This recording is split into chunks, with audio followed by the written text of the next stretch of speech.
ಈ ಪಾರ್ಟ್ಗೆ ಅಥವಾ ಫಿಂಗರ್ದಿಂದ ಟಚ್ ಮಾಡಿದ್ರ, ಅಥವಾ ತಮ್ಮ ಪಾರ್ಟ್ನರ್ ಅವ್ರ ನಾಲ್ಗೆದಿಂದ ಟಚ್ ಮಾಡಿದ್ರು, ಅಥವಾ ಅಲ್ಲಿ ಕಿಸ್ ಮಾಡಿದ್ರು ಅನ್ನೋದು ಸ್ಟಿಮ್ಯುಲೇಷನ್ ಆಗ್ಬಿಡುತ್ತೆ. ಸೊ ಈ ಗ್ರಂಥಿ ಹೊರಗಡೆ ನೋಡಕ್ ತುಂಬಾ ಚಿಕ್ಕದಾಗಿ ಫೀಲ್ ಆದರೆ, ಬಟ್ ಇದು ಸಾಮ್ರಾಜ್ಯ ತುಂಬಾ ದೊಡ್ಡದು. ಹೆಂಗಂದ್ರೆ ಒಂದು ಯೋನಿ ಇದೆ ಅಂತ ತಿಳ್ಕೊಳ್ಳಿ. ಇದು ಇಲ್ಲಿದೆ, ನಮಗನ್ಸುತ್ತೆ ಇಷ್ಟೇ ಇರುತ್ತೆ ಅಂತ.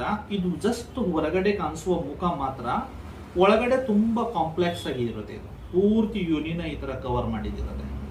ಹೊರಗಡೆ ಅಷ್ಟೇ ಮುಖ ಇದ್ರೂ ಒಳಗಡೆ ತುಂಬಾ ಡೀಪ್ ಆಗಿ ಆ ಕಂಪ್ಲೀಟ್ ಫೀಮೇಲ್ ಜೆನೆಟಲ್ ಏರಿಯಾನ ಕವರ್ ಮಾಡಿದಿರುತ್ತೆ.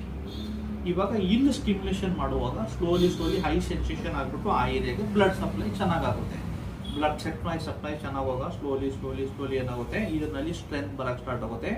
ಸ್ಲೋಲಿ ಯೋನಿ ಒಳಗೆ ಒಂದು ಮಾಯಿಶ್ಚರೈಸರ್ ತರ ಬಾಡಿ ಏನ್ ಮಾಡುತ್ತೆ, ನೀರ್ನ ಬಿಡುತ್ತೆ ಅಥವಾ ತ್ಯಾವಾಂಶ ಮಾಡುತ್ತೆ.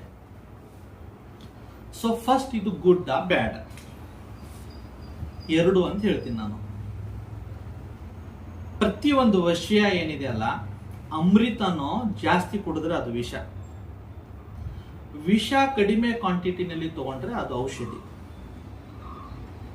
ಇವಾಗ ಬಾಡಿದು ಒಂದು ನ್ಯಾಚುರಲ್ ಬಯಾಲಜಿಕಲ್ ನೀಡ್ ಇದೆ ಅಂತ ತಿಳ್ಕೊಳ್ಳಿ. ಈಗ ತಮ್ಮ 30 ವರ್ಷ ಇದೆ, 32 ವರ್ಷ ಇದೆ, ಯಾವುದೋ ಕಾರಣಕ್ಕೆ ಮೇ ಬಿ ಕಮಿಟ್ಮೆಂಟ್ ಇರ್ಬೋದು, ಅಥವಾ ಕೆಲವು ಸಂಬಂಧ ಜೋಡಿಸಿಲ್ಲ, ಅಥವಾ ನಾನು ಜಾಬ್ ಮಾಡ್ತಾ ಇದ್ದೀನಿ, ಮನೆಯಿಂದ ಹೊರಗಡೆ ಇದ್ದೀನಿ, ಮದುವೆ ಆಗಿಲ್ಲ. ಬಟ್ ಬಾಡಿ ಬಯಾಲಜಿಕಲ್ ನೀಡು 18 ವರ್ಷ 20 ವರ್ಷದಿಂದ ಸ್ಟಾರ್ಟ್ ಆಗಿಬಿಡೋದು.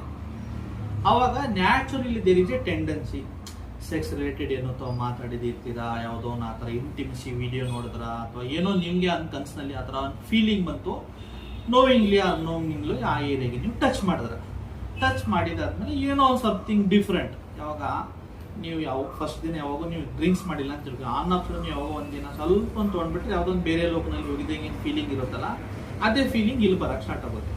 ಏನೋ ಒಂದು ಹೊಸ ಗುಡ್ ಆ ಥರ.